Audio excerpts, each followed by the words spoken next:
Hey guys, in this video, I will show you how to get YouTube Recap. All right, so let's begin with the video.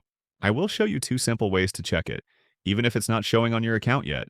Just remember, the recap doesn't roll out for everyone at the exact same time. Some people get it earlier and some get it later. So don't worry if you don't see anything right away. The first thing you can try is opening your web browser on your iPhone, Android, laptop, or whatever you're using, and typing in youtube.com/recap. If YouTube has enabled Recap 2025 for your account, it should load instantly and you'll see your top creators, top videos, playlists, and everything you watched this year. If nothing shows up or the page looks empty, then try the second method.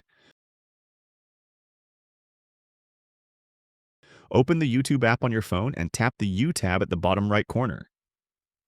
Usually YouTube puts a big banner at the top of the screen that says something like "Your Recap 2025 is here" or "See your recap." If you see that, just tap it to open your recap immediately.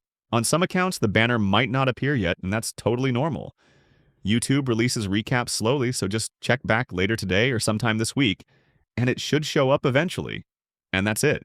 So that is how you can get YouTube Recap. So that's all for this video. Thanks.